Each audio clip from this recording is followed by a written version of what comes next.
What do World War I, World War II, 9/11, and the war in Ukraine all have in common?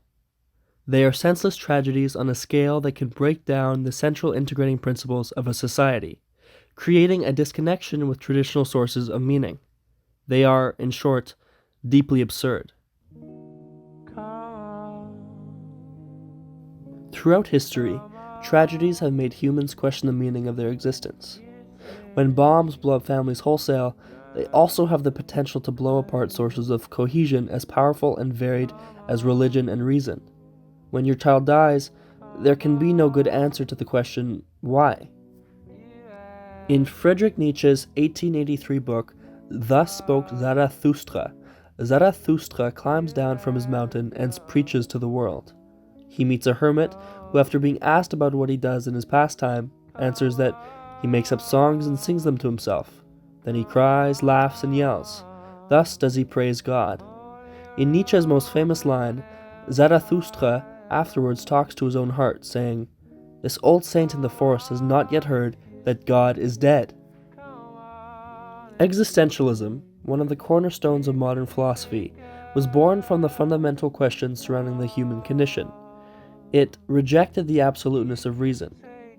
But Nietzsche's existentialism also rejected God, and with him the idea that there is a concrete way of justifying our existence. According to Nietzsche, neither the modern world nor modern man seems to feel the need for a God. While existentialism also has a theist branch, represented by people like Kierkegaard, the atheist branch that started with Nietzsche led to philosophers like Heidegger and Sartre, and writers like Albert Camus, who largely founded absurdism as an offshoot of existentialism.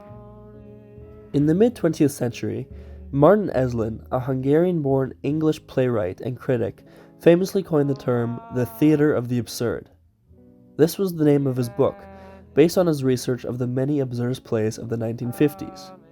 Eslin was heavily inspired by the existential and absurdist philosophies of Albert Camus and Jean-Paul Sartre.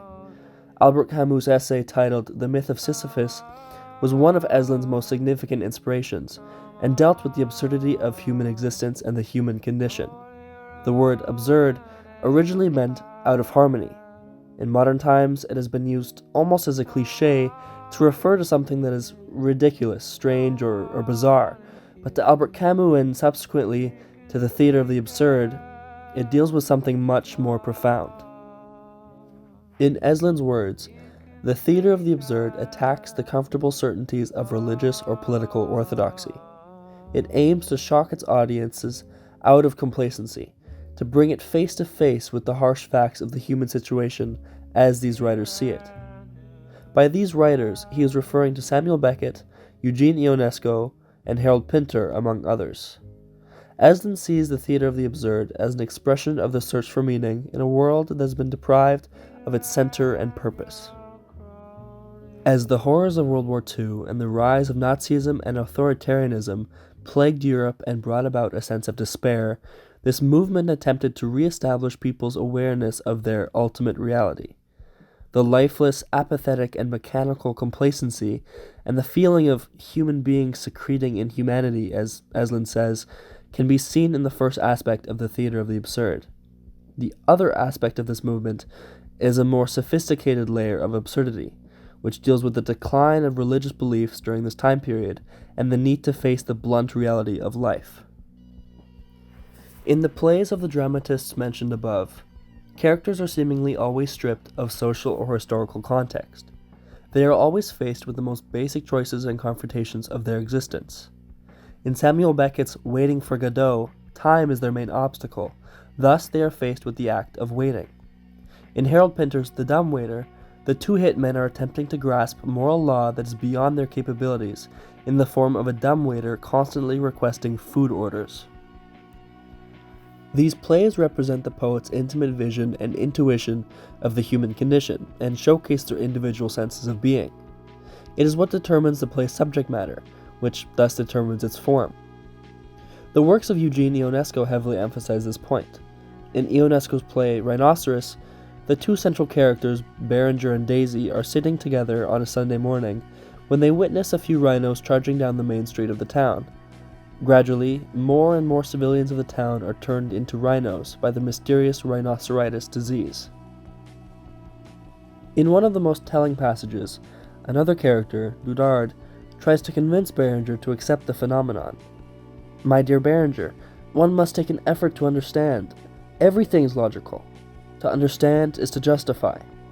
To this, Berenger replies, "You'll be siding with the rhinoceroses before long." Which, of course, Dudard does. Berenger and Daisy are soon the only two humans left in the town, until eventually Daisy too is turned into a rhinoceros. Not only is it that the disease turns them into rhinos, but it also makes them wish to be stronger, aggressive, and heartless. Berenger is then the sole individual in the town to remain human. He refuses to concede as the rest have done. Eugene Ionesco has stated that this play represents the sentiments he felt after leaving Romania in 1938, with many of his acquaintances adhering to the fascist movement of the Iron Guard. The theater of the absurd is not focused on presenting large destinies of characters outside of the author's inner world. It does not compare ideologies or establish the fate of its characters, but rather focuses on the basic situation of one or a few individuals.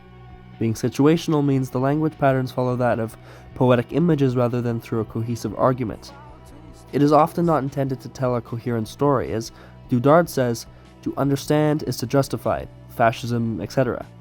This is an attribute that has sometimes caused confusion in cultures that have had less experience with absurdism, possibly because they've had less experience with tragedy. A famous example of this was when Alan Schneider was set to direct the first American production of Waiting for Godot. He called Samuel Beckett and asked who or what was meant by Godot. Beckett replied with the answer, "If I knew, I would have said so in the play." While things do happen in Waiting for Godot, it's nothing that constitutes a traditional plot. This reveals Beckett's beliefs that nothing really ever happens in a man's existence. Both characters, Vladimir and Estragon, do not know what Godot looks like. Although they come across many travelers, none of them seem to be Godot. This produces a sense of uncertainty, and the ebb and flow of this uncertainty, from the hopes of discovering the identity of Godot with repeated disappointment, is the essence of the play itself. In what would be considered literary theater, language is a driving component, whereas in the amphitheater, such as a circus or the theater of the absurd, it is reduced to a much lesser role. The devaluation of language and an emphasis on poetic imagery allowed the theater of the absurd to open up a new dimension of the theatrical stage. Through its lack of cohesive language or plot, the audience is also confronted with characters whose actions and motives are largely indecipherable. As the mystery of the characters' actions grow larger, the characters become less human to the audience. It becomes less likely for them to look through the eyes of the character to find meaning in the play. When a character is relatable, they often become comedic. Absurdist theater is thus comedic theater. However, its subject matter remains crude, bitter, and violent.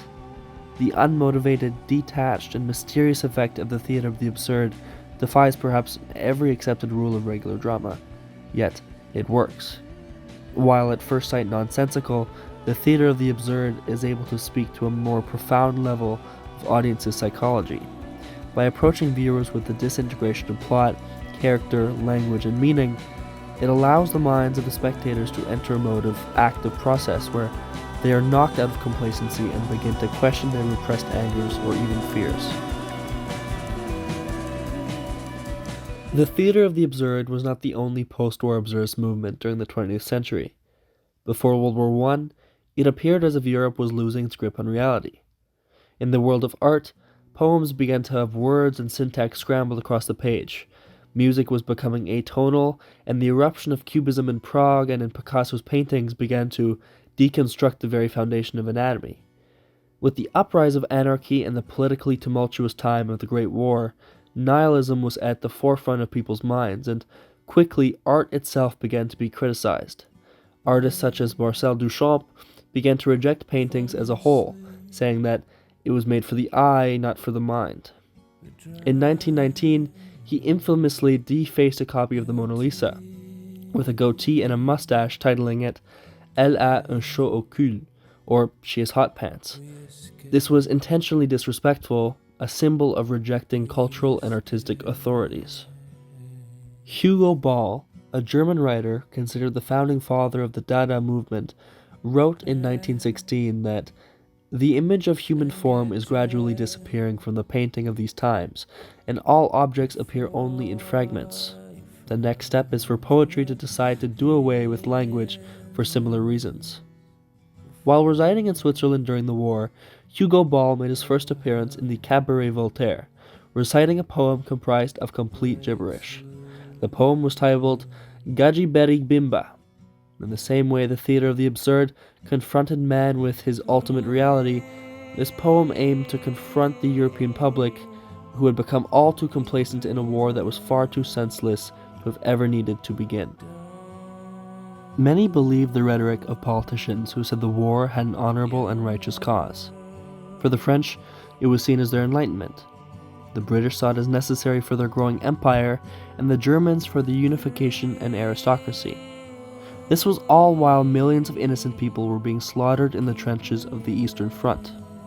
Thus, Dada was born, a term coined by Hugo Ball and Richard Halzenbeck, another prominent artist living in Zurich. The term, as Ball recounted in his diary, means yes, yes in Romanian, in Russian, but rocking horse or hobby horse in French. For Germans, it is a sign of foolish naivete, a joy in procreation and preoccupation with the baby carriage.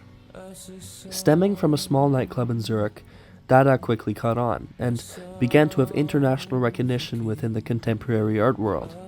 It demonstrated in its most absurd form the way that World War I collapsed the certainties of closed systems of belief, religious and political.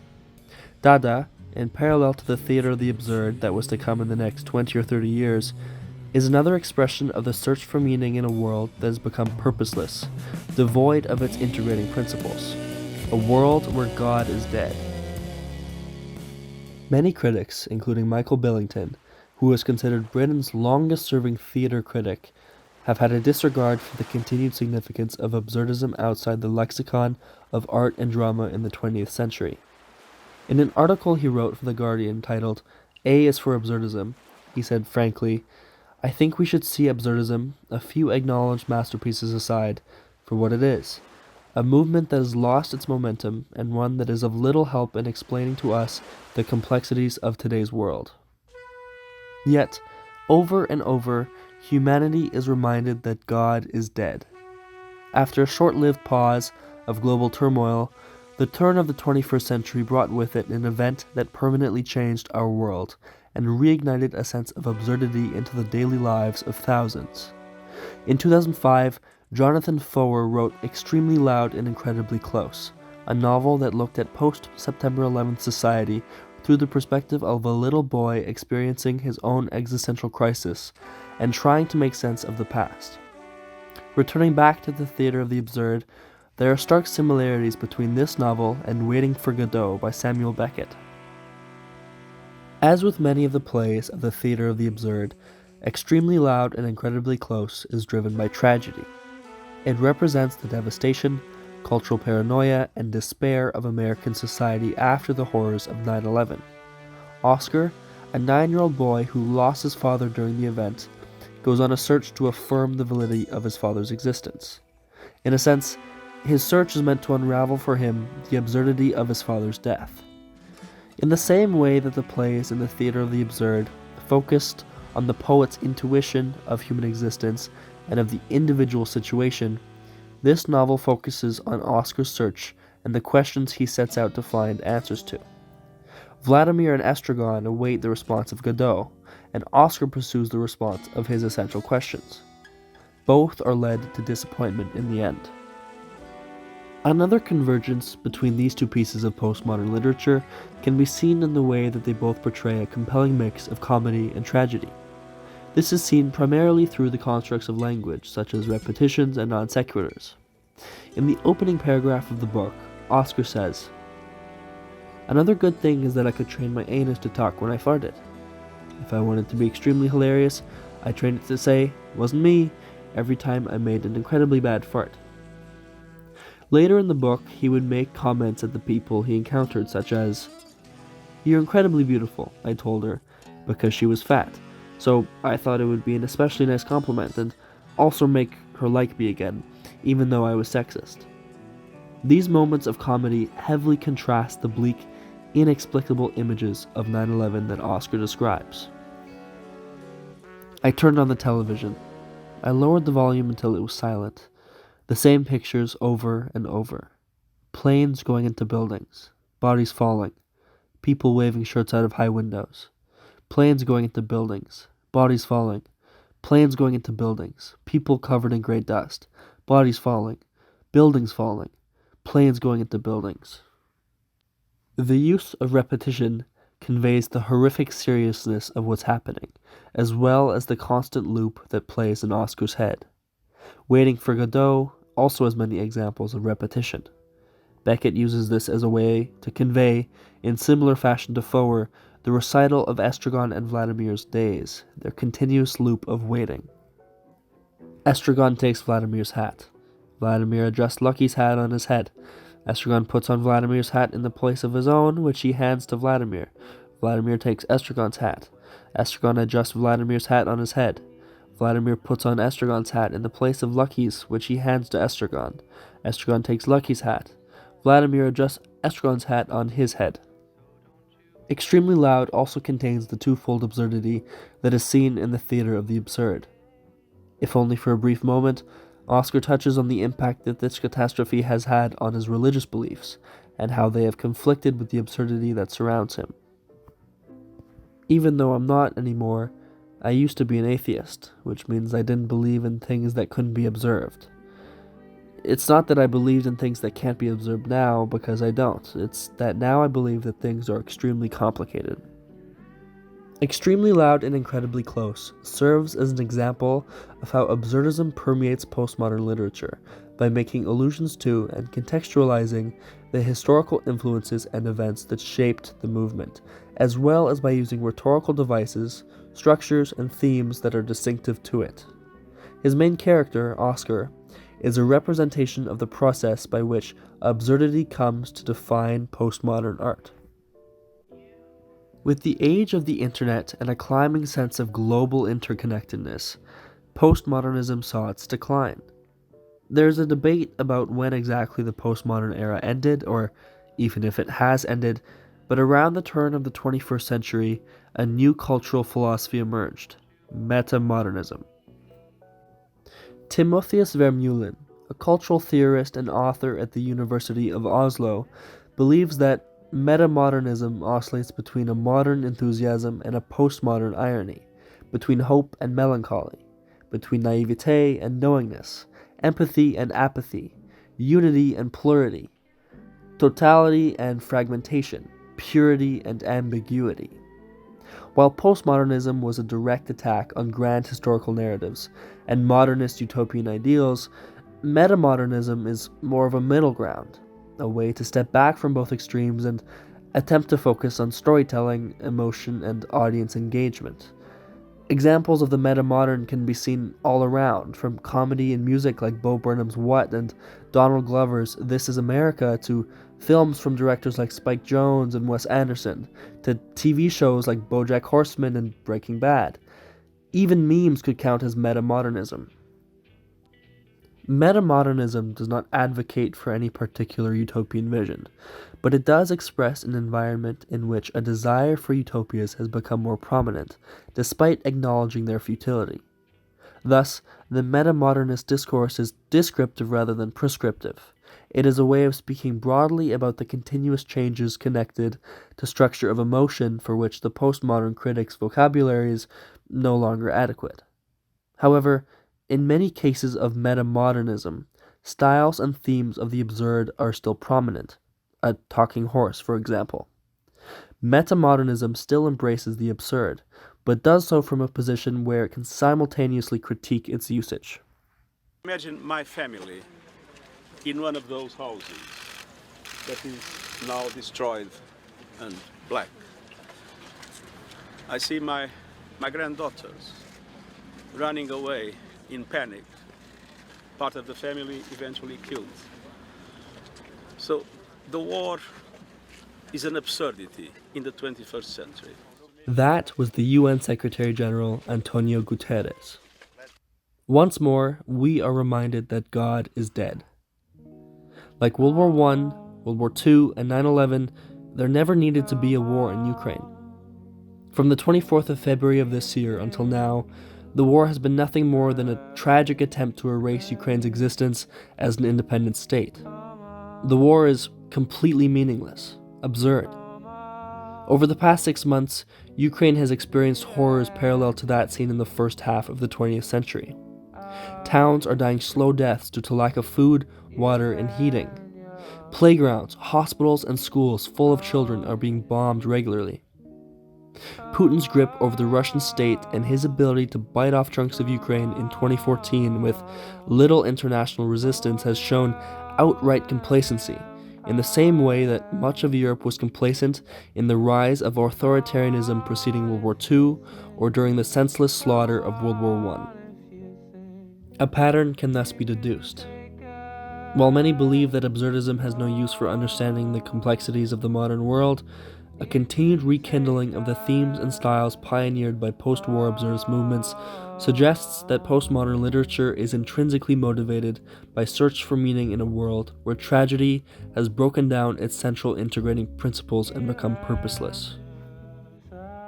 This could suggest that in the near future, or even currently, new forms of postmodern literature, or its more opportunistic successor, metamodernism, might be created to confront the effects of this war and to critique it, in the same way that the theater of the absurd or Dada were used in their respective time periods. I'm Samson Boldazar, and you've just watched a video essay on the impact of post-war absurdist movements on the postmodern literary world.